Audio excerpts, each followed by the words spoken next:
The seller agreed to the following inspection resolutions: to seal the gap between the patio slab and the exterior wall so that water can't run down, and to cover the crawl space with a properly sealed vapor barrier, and to have a licensed HVAC contractor evaluate the hot water discharge pump hose, remove the kink in the hose, which is up by the wash machine in the laundry area, and secure the water line so that it doesn't contact the gas line. And to have the HVAC contractor evaluate and service the furnace air conditioner and evaluate the carbon monoxide level and secure the gas line separately from the furnace housing, adding also a drip leg in the gas line. So we're going to review what has been done to satisfy these inspection objections. Garrett, the home inspector, asked his contractor friend Clint Friesen to come and inspect the crawl space to see if the moisture was a concern, and it was not a concern for Clint, but we did go out and look at the patio and tested the water and decided that most likely when it rains or snows, moisture goes down between the wall and the concrete slab, and that's probably the source of the water. So we decided the best thing to do would be to seal around that slab so that water couldn't run down and get into the crawl space. We used a two-step process. Great Stuff foam fills up great big gaps, so we used that first down behind the slab to reach down behind it between that and the house, and that expands and tightens up the area to prevent anything moving back and forth, but it's not weather, it can't be exposed to the sun and the weather. So on top of that, we used a special all-weather caulking that is designed and engineered for siding and these applications, and we applied that on top of the grate foam to make a watertight seal. So now you shouldn't have water going down between the house and the slab. We caulked all the way around the patio slab, so it is sealed all the way around, even by the garage. Over the years, the vapor barrier had gotten cut up and torn in many different places when contractors installed different equipment down there. And so it was really kind of a mess. So we needed to put new in. There's also two newer sub pumps in the crawl space as well.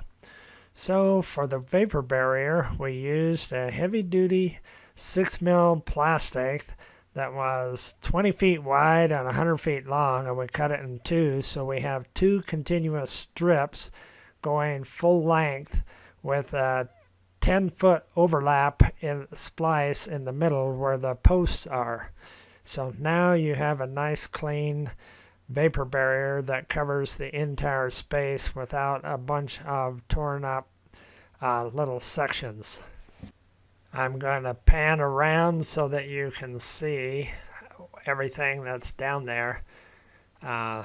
Those carpet strips you saw, they're in there so that workers can use them to crawl on. It kind of protects the plastic. So you can see this new vapor barrier is continuous all the way, and it's tied up against the walls and under the foundation. And there's a 10-foot overlap in the center where the center posts are, so you're good to go.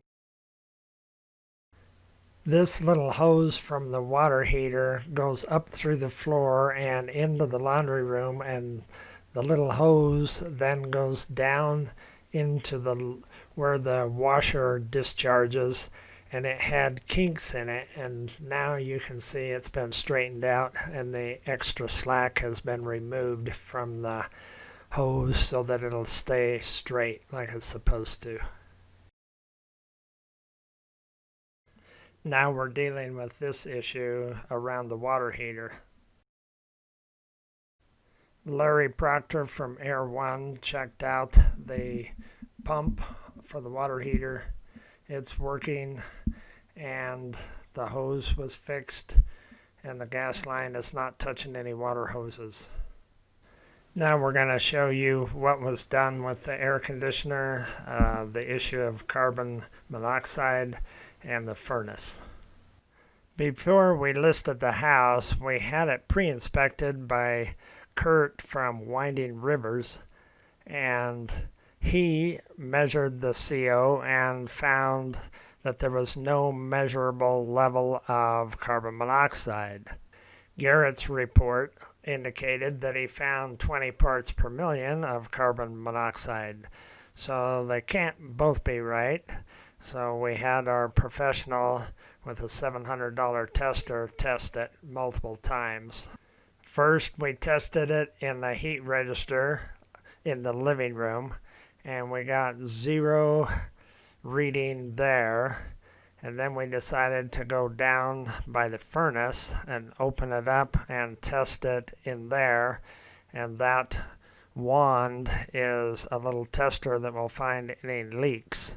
And he did not find any carbon monoxide at the furnace level. So we went back upstairs and he ran a test for 15 minutes upstairs on the register again and did not find any carbon monoxide. It was a 0 reading. So it appears that for some reason Garrett's reading might be faulty.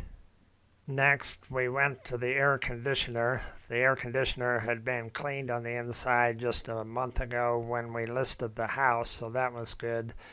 And Larry checked out the pressure on the Freon, and that all checked out good. It cooled correctly, and so he was pleased with the results of the AC unit. And just so you know, he has no motivation to give a stellar report unless it actually has one, because he makes more money by finding problems and fixing them. That applies to the furnace, the CO, and the AC unit, but they all checked out good, so you should be good to go. The next project was to install the gas line drip leg there by the furnace. And you can see that has been installed, so that is taken care of. The AC line was pushing up against the exhaust pipe of the furnace, and so we've pulled that away so that it's not touching the exhaust pipe anymore. Here's a piece of bonus information for Mark. It's kind of nice to know which meter is yours, and they are not labeled. At least they were not labeled, and we had to call Excel Energy to find out which one was yours. I labeled it so that you can tell which meter is yours now. So now all the inspection objections have been resolved. So if you have any questions, let me know.